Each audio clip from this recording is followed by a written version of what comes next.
ለመኮረጅ የግድ ፏድ አትርከም፣ ይሄ አይገባውም። ተው ተሳስተሃል። እንደዚህ አይነት ንግግር የለም። ፏድ ይሄ አይገባውም። አፈር አባቱ ይብላ። አትርከም ብራዘር። ሚፍታውን ተመታ ማለት ነው። ሚፍታ ተመታ፣ ገብቶሃል? ኤኒዌይስ ፏድ ለመኮረጅ የግዴታ መጻፍና ማንበብ ብቻ ነው ያለህ ማን ነው እሱ? ለምሳሌ ግዴታ ከአንድ መጽሐፍ ኮርጇል የሚባለው የሆነ ሰውዬ ያንን መጽሐፍ ማንበብ ሲችል ነው። ኦኬ መጽሐፍ ሲችል ነው እንጂ ማን ነው ይሄን ነሰሰርሊ መጽሐፍና ማንበብ የማይችል ሰው መኮረጅ አይችልም ያለህ ማን ነው? በምን አይነት መልኩ እሺ መጽሐፍና ማንበብ የማይችል ሰው ከሌላ መጽሐፍ እንዴት ሊኮርጅ ይችላል? ለምሳሌ በመስማት ይኮረጃል። ይሄንን ነገርኩ። ለምሳሌ አንተ አሁን አላነበብከውም ይሄንን። ስለዚህ እኔ ስናገር ከሰማ አንዴ እልመኛው ፕሊስ ጣልቃ አትግቡ። ማስረጃ ስጣል። ጣልቃ አትግባ። ቆይ ፕሊስ መሐመድ እንደሚጽፍና እንደሚያነብ አሳያለሁ። ኔክስት እንደሚጽፍ አሳያለሁ። ግን ፎር ሴክ ኦፍ አርጉመንት ግን ሰማላ አይጽፍም ብዬ ልስማማለህ። እንደሚጽፍ አሳያለሁ፣ እንደሚያነብ አሳያለሁ። ግን ለመኮረጅ ነሰሰርሊ መጽሐፍና ማንበብ ብቻ ነው ያለህ ማን ነው? አሁን እዚህ ጋር ምናልባት በአንተ ሐሳብ ልስማማ ብዬ ነው እንጂ ኖርማሊ የሚያስኬድ አይደለም። አሁን ምን ብዬ ልንገርህ? ከድሮ ቀድሞት መጣ እሱ። ቆይ አሁን እኮ ያለው አንተ አርጉመንትን የገነባኸው ምንድነው? እሱ መሐመድ አልኮረጀም ለማለት መሐመድ መጻፍና ማንበብ አይችልም የሚል ፐርሚስ ለዛ ላይ ነው የገነባኸው። እኔ ደግሞ የአንተን ፐርሚስ ተስማማውልህና እሺ መሐመድ መጻፍና ማንበብ አይችልም፣ ነገር ግን ማን ነው መጻፍና ማንበብ የማይችል ሰው መኮረጅ አይችልም ብሎ ያለ ማን ነው?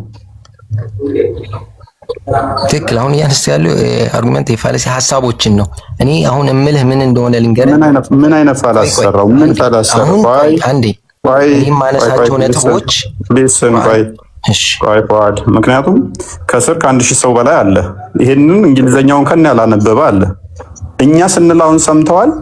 አይን አላያች ጆሮ ያልሰማት በሰው ልብም ያልታሰበች እግዚአብሔር ለወዳጆቹ ያዘጋጀው ምትለውን ስናገር ሰምቶ ሰው አይኮርጅም ማንበብና መጻፍ ማይችል ከሆነ ኖ መኮረጅ አችልም ብሎ መዝጋት which is ስህተት ነው። መጻፍና ማንበብ እንኳን ባይችል አንድ ሰው ከሰማ መኮረጅ ይችላል።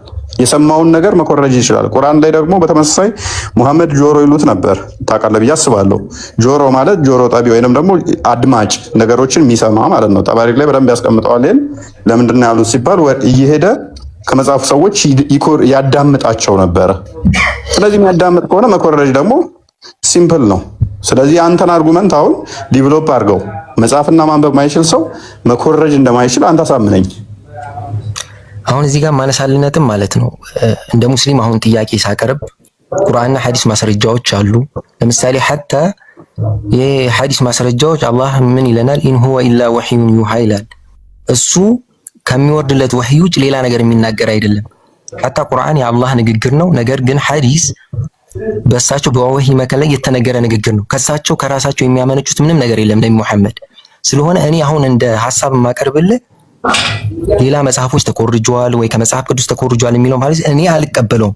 ለምሳሌ እንደ አንድ ሙስሊም ቁርአንና ሐዲስ ቁርአን የአላህ ንግግር ነው፣ ሐዲስ ነብዩ መሐመድ ተግባርና ንግግር ነው ብዬ ነው ማምነው። ከእንትና ኮረጁ አልኮረጁ አሁን ለምሳሌ እንደ ሐሳብ ነው እንጂ ማንበብና እንትን የማይችል ሰው አይኮርጅም የምልህ ይኮርጃሉ የምንል አይነት ሐሳብ ያለን ሰዎች አይደለም። እንደ ሙስሊም እንደዛ አይነት ሐሳብ ማንሳት አሁን የመጀመሪያ እንዳካሄድ ስተት ነበረ። ቁርአን የአላህ ቃል ነው፣ ሐዲስ ነው አለ። በእነዚህ ነገሮች እንደ አንድ ሙስሊም እናምናለን። በእነዚህ በቁርአንና በሐዲስ የማያምን ሰው የማያምን ሙስሊም መጀመር። ስለዚህ ፏድ which is ምንድነው እሱ አሁን ቀደም ያነሳው ነገር ስተት ነው ማለት ነው። መጽሐፍና ማንበብ አይችልም ስለዚህ አይኮርጅም የሚለውን ነገር ጣልከው። አሁን አየህ፣ አሁን ከዛ ደግሞ አርጉመንተን ወደ ምን ሽፍት አደረከው? እሱ ከወይ እንጂ ከራሱ ከልብ ወለድ አይናገርም። ሱረቱ ነጅም ላይ ያለውን አመጣህና ከወይ እንጂ ከራሱ አይናገርም የሚለው ላይ ደግሞ እንደ አዲስ ገነባህ ማለት ነው አይደለ? አሁን ቅድም እፎይ እንዳነሳውልህ ምን አደረከው መሰለህ? እስቲል አሁንም ፐርሚሽን ሽፍት አደረከውና ያኛውን ተውከው እንደማያዋጣ ስታቅ ወደዚህኛው መጣ። ምን መሐመድ ከራሱ አይናገርም ወይ እንጂ ወይንም ደግሞ ሪቪሌሽን ነው እንጂ ከራሱ አይናገርም። ስለዚህ የተናገረው ነገር መገለጥ ነው፣ ኮርጆ ሊሆን አይችልም ወደሚል አመጣኸው ማለት ነው። ስቲል የትኛው ማያስኬድን ፉአድ ለምንድነው ማያስኬድን? ይህንንም የተናገረው ስቲል መሐመድ ነው። መሐመድ እንደመናገሩ መጠን ደግሞ ከራሴ አልናገርም ራእይ እንጂ ብሎ ስላለ እሱን ታማኝ ልታደርገው አትችልም። ምክንያቱም ብዙ ሀዲሳቶች አሉ። ለምሳሌ አይሻ ምግብ ስጭኝ ሲል ራእይ ነው ልትለው ነው? አይሻን ሰንበዴን ሲሳደብ መገለጥ ነው ልትለው ነው? ኤኒዌይስ እሱን እንተወና ግን ከራሱ ምንም አይናገርም ከመገለጥ እንጂ ብሎ የተናገረውም ራሱ መሐመድ ስለሆነ ኮርጅሃል ሰንበዴ ሲለው ኖ እኔ ከራሴ አንዳች አልናገርም አላህ የነገረኝን ነው እንጂ ስላለ በምንድን ነው ማምነው ካለ የኮ ታማኝ እንዲሆን አያደርገው። ራሱን ዲፌንድ የሚያደርግበት መንገድ ነው። ላለመኮረጁ ይሄ ጀስቲፋይ አያደርግልህም። ዝም በልና አስበው ፉአድ፣ ይሄ ላለመኮረጁ ማመን ትችላለህ፣ መፍትህ ነው አንተ። እኔን ግን ልታሳምነኝ አትችልም። እኔን አይደለም ክርስቲያኖችን በሙሉ ልታሳምን አትችልም። እናንተ ማመን መፍታችሁ ነው። መሐመድ አልኮረጀም ለሚለው መፍታችሁ አርጉመንታችሁ ምን ሰራችሁ?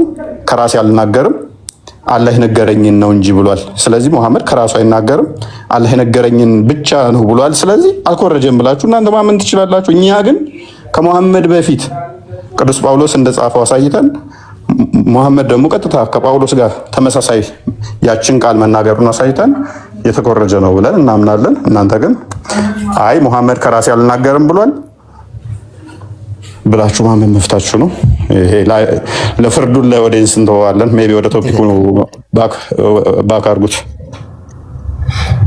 ቶፒኩ ላይ እንመለስና ሜይ ቢ ፉአድ አንድ ጥያቄ መጠየቅ የምፈልገው እኔ አንተን ሴትና ወንድ በገነት እኩል ነገር ነው የሚያገኙት፣ ደግሞ የሚሰጣቸው ሪዋርድ እኩል ነው ብለህ ታምናለህ? ምንም ጥያቄ የለውም። ሁለታችን እኩል ነው። ገነት ውስጥ ወንድ ሴት ስለተባለ ሳይሆን በምድርም ላይ በየትኛውም ቦታ ላይ በጾታችን ሳይሆን በሰራነው ጥሩ ስራና በምንሰራው መጥፎ ስራ ነው የምንዳኘው እንጂ እንትና ወንድ ስለሆነ እንትና ሴት ስለሆነ ተብሎ በምንም አድሏዊ ሂደት የለውም። በምንሰራው በጎ ስራና መጥፎ ስራ ብቻ ነው የምንዳኘው ፈጣሪ ፊት። ኦኬ፣ ስለዚህ ወንድና ሴት የሚያገኙት ሁሉ እኩል ነው ማለት ነው። ኦኬ፣ ሴቶች ወንድ ሁራ ላይን ያገኛሉ? ፉአድ ይቅርታ፣ አንዴ ጀነት ስለ ጀነት ሚውት አርግ አንተ። ቢሮውን አጥቀህ ነው ፎይ የመጣኸው እዚህ ተቤት የጠፋው? ቀጥል ፉአድ። በሉ እንደዚህ አትበጥብጡ እባካችሁ። አሁን ላነሳልኝ ነጥቦች ትክክል። ምናልባት የተሰጡ ፈትዋዎች ነበሩ ከዚህ በፊትም የጠየቅነው ነበር። አሁን ለወንዶች ኹረል ዐይን ሴቶች አላቸው ለተባለው ለወንዶች አላቸው ለተባለው ለሴቶች በተመሳሳይ የሚል ጥያቄ ተሰጥቶ ከዚህ በፊት አስተምሮት ነበር። መከታተል ስላልቻልኩ አላወቅኩትም። ያው አሁን እዚህ የምቀርበው የማውቀውን ነገር ነው። በማላውቃቸው ነገሮች ከአስተምሮቱ ማነስ ከአስተምሮቱ መረጃ አንጻር ሳይሆን ከስምና ስህተት ጉድለት ሳይሆን ኖ አንዴ ችግር የለውም። እሱን እረዳለሁ። ሁሉንም ላታቅ ትችላለህ። ጥያቄ ነው። ግን የፈለገ ፈትዋ ቢሰጥ ፉአድ የፈለገ ፈትዋ ቢሰጥ ልክ ወንዶች ሁለት ሚኒመሙ ሁለት ነው የሚሰጣቸው ብላችሁ ታምናላችሁ? አብዛኞቹ ሊቃውንትም በመቶዎች የሚያደርሷቸው አሉ፣ በሺዎች የሚያደርሷቸው አሉ። ስንት ሆና ለጊዜው ግን ቢያንስ ሁለት ሁር አልዓይን ይሰጠናል ብላችሁ ታምናላችሁ ወንዶች? የፈለገ በዚህ ጥያቄ ፈትዋ ብታነብ ወይም ብትጠይቅና ቢመለስልህ እኔ የጠየቅኩን ጥያቄ ጀስቲፋይ የሚያደርግ ሴቶች አዎ እነሱም ሁር አልዓይን ይሰጣቸዋል ብሎ በተአምር አይመልሱልህም። አይ በቃ እሱ አንድ ይበቃታል ብሎ ራስን ሊያሳምን የሚችል መልስ አይነት ነገር የሚመስል ሊመልሱል ይችላሉ እንጂ አዎ ይሰጣታል ብለው እንትን አይሉም፣ አይመልሱም። እሺ ችግር የለውም። እንደዛ ከሆነ ሁር አልዓይን አይሰጣትም በል ችግር የለውም ማለት አሁን ይሄኛው ራሱ ግልጽ ልዩነት ስለሆነ ማለት ነው፣ ግልጽ መድሎ ነው። እሺ ሴትስ ስንት ወንድ ነው የምታገባው? ኖርማል ምድር ላይ እያለች አይ ጀነት ምድር ላይ ማን እናውቀዋለን? ምናልባት በዚህ ላይ እውቀቱ የለኝም። አሁን ለጠየቃቸው ጥያቄዎች እኔ በእውቀት ማነስ ምክንያት እውቀቱ የለኝም፣ ማብራሪያ ሊሰጥ አልችልም። ኦኬ ያ እንግዲህ ምንድን ነው ገነት ውስጥ እንግዲህ እኛ ጾታዊ መድሎና ጾታዊ አድሎ አለ ብለን አናስብም። እንደ ክርስትና በተለይ በፍጹም ወንድም ሴትም እኩል የእግዚአብሔርን ጸጋ በገነት እንደሚያገኙ መጽሐፍ ቅዱስ በደንብ ይናገራል። ወንዱ ይሄን ያገኛል፣ ሴቷ ይሄን ታገኛለች። ወንዱ እንደዚህ አይነት ሴቶችን ያገኛል፣ ሴቷ ግን አታገኝም ተብሎ አልተቀመጠም፣ ሊቀመጥም አይችልም። ሲጀመርኛ ስጋዊ ነገሮችን እዛ ሄደን እንደዚህ መብላት፣ መጠጣት፣ ሴክስ ምናምን እናደርጋለን ብለንም እንደዛም አይነት አስተምሮ ስለሌለ ማለት ነው። ምክንያቱም መጽሐፍ ቅዱስ እንደሚነግረን የእግዚአብሔር መንግስት በመንፈስ ቅዱስ ያለ ደስታ ነው እንጂ በስጋ የምናገኘው ደስታ አይደለም፣ የምግብ መጠጥ ምናምን ነገር አይደለም ብሎ ይናገራል። ስለዚህ እናንተ ጋር ሴቷ እንደዚህ ታገኛለች፣ ወንዱ እንደዚህ ያገኛል፣ ሴቷ ይሄን ትመገባለች፣ ወንዱ እንደዚህ ተብሎ ከተነገረ በግልጽ ይሄ የጾታዊ መድሎ አለ ማለት ነው በገነት።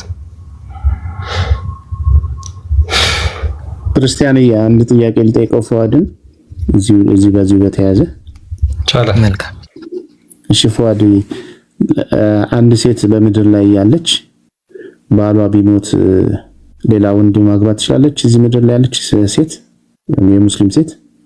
አዎ 40 ቀን የሚባል አለ። ከ40 ቀን ካዘን በኋላ ያን ከጨረሰች በኋላ ሌላ ወንድ ማግባት ትችላለች። ለምሳሌ እንደማስረው ገባኝ። በቃ መልሳልኛል ጥያቄ። ከዛ እሷ ስትሞት በሰማይ ለየትኛው ነው ሚስት የምትሆነው? ሁለት ባሎቿ ቢሞቱ ሰማይ ቤት ለየትኛው ነው ሚስት የምትሆነው? ያው እዚህ ላይ ምናልባት ቅድም ላነሳልህ የምችላቸው ጥያቄዎች ናቸው። የመጀመሪያ ዛሬ ለዚህ ቤት ስገባ ትናንት 1-2 ቀን ለመከታተል ሞክሬያለሁ። ትልቁ የኔ አሁን እነዚህ አይነት ውይይቶችን የመስማት ፍላጎቴ ኖርማሊ ዲቤሽኑን አብዛኛው እንደሚፈልገው ክርክሩን ለማወቅ ሳይሆን በእስልምና ላይ የሚነሱ ጥያቄዎችን እኔ ከማውቃቸው አንፃር እንደገና ለራሴ ለማጥናት ለማንበብ እንደገና ለመፈለግ ፈልጌ ነው። አሁን ወንድሜ ክርስቲያንም ካነሳቸው ነጥቦች አሁንም ቢኒ መጨረሻ ላይ ከጠየቀኝ ጥያቄዎች እኔ አላቃቸውም መልሶቹን ከኔ ዕውቀት ማነስ ማለት ነው። ድጋሚ ኡስታዞችን ጠይቄ ምናልባት ሌላ ጊዜ ከተመቸኝ በፕሮግራም የቻልኩትን ልናገር እችላለሁ። በጣም ጥሩ። እንግዲህ እሱን ጠይቀህ እንድትመጣ ምናልባት 2 ወንዶችን ማግባት የምትችል ከሆነ እሱን መልስ ይዘን እንድትመጣለን፣ ወይም ደግሞ በምርጫ ከሆነም መልስ ይዘን እንድትመጣ እንጠይቃለን። ለምን በሰማይ ቤት መጋባት፣ መብላት፣ መጠጣት አለ ብላችሁ ስለምታምኑ እሱን እንግዲህ ጠይቀ ይዘን አላውቅም ካልክ ችግር የለውም። እና ቀደም በተነሳው ላይ አንድ ነገር ብቻ ልናገር። እፎይ ማነስ አስተውታልና መሐመድን ጆሮ ይሉታል።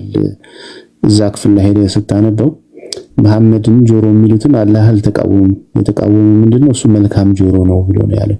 ስለዚህ መልካሙን ይሰማል ነው ያለው። ስለዚህ ቁርአን ራሱ አፌርም ያደርጋል፣ አይቃወምም። መሐመድ መልካም ነገሮችን ይሰማል፣ የራሱ ያደርጋል ማለት ነውና በዛ መልኩ ነው ያስቀመጠው ቁርአኑም ራሱ። መሐመድ በመስማት እንደሚኮርጅ ቁርአን ራሱ አፌርም ያደርጋል። የመጽሐፍ ቅዱስ ታሪኮች ደግሞ ግልጽ የሆኑ የነ ሙሴ የነ ምናምን ቁርአን ላይ ስላሉ ማለት ነው። እነሱ በደንብ ስላሉ መሐመድ ከየት ነው ያገኘው የሚለው ምንም የሚያጠራጥር ነገር አይደለም። ታሪኮቹ አስቀድመው ከሱ በፊት ያሉ ታሪኮች ተደግሞ እሱ መጽሐፍ ላይ ከተገኙ መወሰዳቸው ከሆነ መጽሐፍ መወሰዳቸው ግልጽ ነው። ይሄ ብዙ ምርምር የሚያስፈልገው ስላልሆነ ማለት ነውና ቁርአንም ይሄን አፌርም ያደርጋል። ሄደ ቼክ ማድረግ ትችላለህ። መልካም ጆሮ ነው ብሎ አላህ አፌርም ስላደረገው መልካሙን ይሰማል ነው፣ ክፉን አይሰማም ነው እንጂ መልካሙን ይሰማል ነው ብሎ የተናገረው አላህ ራሱ ማለት ነው። መልካም። ምናልባት እፎይም ከፈቀዳችሁልኝ 2 ደቂቃ ካለ አንድ መልእክት ባስተላልፍ ደስ ይለኛል። እውነት ለመናገር የምትሰሩትን ስራ ያው እንደ አማኝ ማህበረሰብ እንደሌላ የምቃወመው ነገር አይደለም። እኔ ዕውቀት ቢኖረኝ እንደ ኖርማሊ እንደ ጀነራል አሁን የምትሰሩትን ስራ ነው እየነገርኳችሁ ያለው። የትኛውም አማኝ እናንተ ዛሬ እስልምና ላይ ስተት አለ ብላችሁ ሌላ መጣራት የፈለጋችሁት እናንተ እውነተኛ መንገድ ላይ ስለሆናችሁ ብላችሁ ስለምታስቡ ነው። ወደ ትክክለኛው መንገድ ነው እያላችሁ ነው። እኔም ባውቅ ኑሮ ዕውቀት ቢኖረኝ በተሻለ ሌሎችን አማኞችም ተመሳሳይ ወደ ትክክለኛው እምነት ነው፣ ይሄ እምነት ስተት ነው ብዬ ልናገር እችላለሁ። ምናልባት 1-2 ዲቤሽኖች ብዙ ቦታዎች አገኝቻለሁ። እንደ ወንድማዊ ምክር የምሰጣችሁ የሚነሱትን ነጥብ እኔ ለምሳሌ እናንተ እስልምና ላይ የምታነሷቸውን ስተቶች እንደ ስተት ብታነሷቸው፣ እንደ ስተት ማለት ይሄ ስተት ነው ብላችሁ አስተምሮቱን ብቻ ብትሰጡ፣ አብዛኞቻችን እያየን ማህበረሰቡን እልክ ውስጥ የመጋባት የመገፋፋት አይነት ስሜት ውስጥ እየገባ ከዛ ርቆ ትክክለኛ አስተምሮቱ ስተት የሆነውን አስተምሮት አሁን እንዳነሳችሁት ነጥብ ብታነሱ የትኛውም ሰው ተመርቶ የመምረጥ ጉዳይ ነው። ከዛ በኋላ እኔ ለምሳሌ እስልምናን ትንሽ ካወቅኩ በኋላ ከትንሽ ጊዜያት በኋላ ስለ ክርስትና ደግሞ ማንበብ ጀምራለሁ። ያን ጊዜ ነገሮችን አመዛዝኜ የማልቀበልበት የትኛውን እምነት ምክንያት የለም። ለምን ፈጣሪ አእምሮን ሰጥቶኛል እና የምትሰጡትን አስተምሮት ያው እንትን ለማለት አይደለም። ስተቶችም ከተገኘ ስተቱን ስተት ነው ብለን ብናቀርብ ከዛ ያለፈ ነገሮችን ሌሎችን አማኞችን በማይጎዳ መልኩ ብናረግ የተሻለና ሰላማዊ የሆነ የመማማር ሁኔታ ይኖራል ብዬ ስለማስብ በዛ ሁኔታ ብትቀጥሉበት የሚል አስተያየት ነው። አመሰግናለሁ። እሺ ፉአድ እናመሰግናለን። ኦኬ ፎይ ቀጥል። ኦኬ ያ ሜቢ እናመሰግናለን ፉአድ። ያ አንዳንዴ ስሜታዊ ልትሆን ትችላለህ ሰው ስትሆን እንጂ በተሻለ መጠን ጤናማ ሰው ሲገባ ከጤናማ ሰው ጋር እንዲህ ማውራት ይቻላል እና ለአስተያየት እናመሰግናለን። ሜቢ በዚሁ ጋር በተያያዘ እኛ ጋር ጥያቄ ካለ ማንሳት ትችላለህ። ከገነት ጋር በተያያዘ ነው። ኦኬ አመሰግናለሁ። ኦኬ እሺ ሚፍታ መቀጠል ትችላለህ። ሚፍታ ፉአድ ያኛው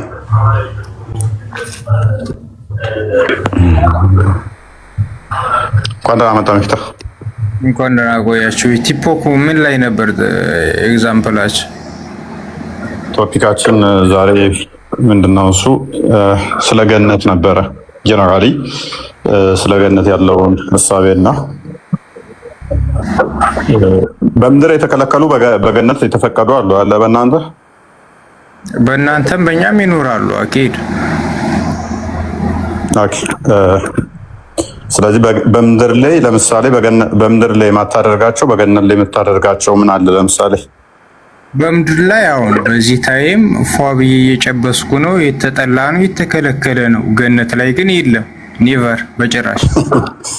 አረ የተከለከለ ነው። እየጨበስክ ከሆነ እኮ እዚህም አንድ ከፈጣሪ ጋር ያጣላኛል አምናለሁ። ታዲያ እኮ እኔ ታልኩ ጋር አይገናኝማ። ኦልሞስት ተሃል እኮ ጉል ምናልባት ኦቨር ወጥቶ ይሆናል ፎይ ነው። አሁን ያልከው ምን እንደሆነ ታውቃለህ? በምድር ተከልክለ በሰማይ የተፈቀደልህ ስለ አንተ ደግሞ እዚህ ፏ ብዬ እየጨበስኩ ነው አልከኝ። አዋ ምክንያቱም ሁላችን ከካሜራ ጀርባ እየጨበስን ነው። ይሄን ታውቃለህ ጠንቅቀህ ብሮ። ሁላችንም ስህተቶች ሊኖሩን ይችላሉ። ኤኒዌይስ ግን አስተምሮቱን ነው ፐርሰናል ግለሰቦች ሳይሆን ብራዘሪ ሳያውቁ ያጠፉ ብፁዓን ናቸው ይላል አይደል? ተው አይልም እንደዛ የሚል የለም። ሳያውቁ ሳታውቅ አጥፍተህ ብፁዕ እንዴት ትሆናለህ? ልበ ቀናዎች ናቸው ብፁዕ የሚሆኑት ሰዎች የሚያስታርቁ ብፁዓን ናቸው ነው የሚለው። ለዓለማዋሽ ሙዚቃ እፎይ ምን አለ መሰለህ፣ የ8 ዓመት ጓደኛዬ ክርስትና እምነት ተከታይ ነች፣ እኔ ደግሞ እስልምና ተከታይ ነኝ። 8 ዓመት እስካሁን ጓደኝነት ላይ ነን። ስለዚህ ልቤ ንጹህ ነው እያልክ ነው? ልቤ ንጹህ ነው ብዬ አላምንም። ምክንያቱም ሰው ነኝ። ከኔ በላይ ኃያል ፈጣሪ ያመጣኝ። ማቴዎስ ወንጌል ምዕራፍ 5:8ን ጠቀስክና እኮ ብፁዓን ናቸው አልክ። ብፁዓን የተባሉት ደግሞ ልበ ንጹዎች ብፁዓን ናቸው ነው የሚለው። ስላለች ነው ይሄን ጥቅስ ያልኩህ። የለም ብለህ ነበር ቅድም ላይ፣ አሁን ላይ ደግሞ አላልክ። ገብተዋል አይደል? አንተ እንትን ነው ያልከው፣ ጥፋት የሚያጠፉ ብፁዓን ናቸው አልከኝ። ጥፋት የሚያጠፉ ሳይሆን የሚለው ልበ ንጹዎች። እኔ ንጹህ ነኝ ብዬ አላስብም። እኔ መጨረሻ ርካሽ ሰው ነኝ። ገብተዋል? ምክንያቱም በእስልምና ምን አለ መሰለ የሚያስጠላ ሙድ ጨብሲ ምናምን ላተቀረቡ ነው ያለው፣ እንዳትቀርቡት ነው ያለው። በእናንተ ደግሞ አትስከሩ እንጂ ጠጡ የሚል ህግ አለ ምናምን መሰለኝ ነው ያለው። አይደለም ያ መጠጥኛ ጋር ምን አለ መሰለ ይላል አፉይ። አይ ባጠጣ ጥሩ ነው ይመከራል። ነገር ግን ስለወደ ህመም እንደዚህ ደግሞ ቆይሽ መጠጥ ያለውን እኛ ጋር ያለውን ልንገርህ። በመጀመሪያ ራስን አትናቅ። ዝቅ ማድረግ ራስን ጤናማ ቢሆንም ራስን መውቀስና መስደብ ግን ጤናማ አይደለም። እኛ ምን እናምናለን? በእግዚአብሔር አምሳል የተፈጠርን ገዢ ተደርገን የተፈጠርን ነን። ራሳችንን ገዢ ነን። ለፍጡራኖች የትኛውንም እንስሳ ምን ገዛ ነን። እኛ ጭንቅላት ተሰጥቶናል። ከሌላ ገዢ ነን ለአንድ ሱብሃነሁ ወተዓላ ለአላህ ሱብሃነሁ ወተዓላ የምንገዛው ራይት። ለፈጣሪ ተገዢ ብትሆንም አንተ ደግሞ ለፍጡራኑ የበላያቸው ነህ። አንተ ጠባቂያቸው፣ አስተዳዳሪዎቸው አንተ ነህ። አንተ ነው የምታስተዳድራቸው፣ የምመራቸው አንተ ነህ። አሁን እነሱን ጠባቂያቸው ሆነሃል። ስለዚህ ራሳችንን ሞርክታይዝ ማድረግ የለብንም። ጥፋት ካጠፋን እንኳን መመለስ ነው። ነገር ግን መጠጥ ሌላ አነሳኸው። ስለ መጠጥ ከሆነ እኛ ጋር ስለ ሆድ ህመም አንደኛ ጢሞቴዎስ ምዕራፍ 5 ላይ ነው የተነገረው። አንደኛ ጢሞቴዎስ ምዕራፍ 5 ቁጥር 23 ላይ ስለ ሆድ ህመምህ ወይንም ስለ ሆድ በሽታ ጥቂት የወይን ጠጅ ጠጣ የሚል አለ። ልብ በል፣ ስለ ሆድ ህመምህ ትንሽ የወይን ጠጅ ጠጣ ተብሎ ተነግሯል። ያው በምድር ነው የተባለው፣ በምድር ነው። ነጋ ጠባ ጠጣ። እሺ ጠጣል። ያው ከጠጣህ መስከረህ አይቀርም። ግን ከጠጣህ ብሎ ኔክስት ያስቀመጠው መስፈርት አለ። ያው ስትጠጣ መጠን ነገረህ እኮ መጠን ነገረህ። ስለ ሆድህ በሽታ ብዛት ጥቂት ከተባልክ ስከር ማለት ነው እንዴ? ጥቂትን የወይን ጠጅ ጠጣ። ጥቂት ነው ጠጣ የተባልከው። ጥቂት ከተባልክ ልመጠን ግድ ይልሃል። አይምሮ አለ። ከሰከርክ ደግሞ ኃጢአት ነው ብሎ አስቀምጦልሃል። ገላትያ 5:19 ላይ ስካር ኃጢአት ነው ብሎሃል። ስለዚህ ጥቂት ጠጣ። ለምንድን ነው ጠጣ ያለህ? ስለ ሆድ ህመም ነው። ለምንድን ነው ታዲያ የተባለው ከተባለ ካስታወስክ የዛሬ 2000 ዓመት ተወውና ሜይ ቢ አንተ 20 ዓመቶችን የጨረስክ ተወንክ ገና ነኝ። ኢትዮጵያ ውስጥ አስባቸው ከዛሬ 10 ዓመት በፊት ምን ያህል ሆስፒታል አለ? ምን ያህል ጤና ጣቢያ አለ? ትንሽ ነበረ። ስለዚህ ድሮ ላይ አልኮልን እንደምን ይጠቀሙታል መሰለ? እንደ ማደንዘዣ ይጠቀሙታል። እንደ ሆድ ህመም ማደንዘዣነት ይጠቀሙታል። ወይን ደግሞ ካየ ሜቢ ሳይንሱ የምታውቀው ከሆነ ከፍተኛ የሆነ አንቲኦክሲዳንት አለው። በተለይም ሬድ ወይ በመጠኑ መጠጣት ለሆድ፣ ለልብ፣ ለአንጀት እንደዚህ ጤና በጣም በትንቱ ጤናማ ነው። ምክንያቱም ሊፒድህን አንቲ ኢንፍላማቶሪ ነው። የእብጠት ጸረ እብጠት የሆነ እንትን አለው። ስለዚህ ለዛ ከፍተኛውን አንቲ ኦክሲዳንት ስላለው ጠቃሚ ነው በሳይንሱም ማለት ነው። ከዛ አንጻር ሪከመንድ አድርጎት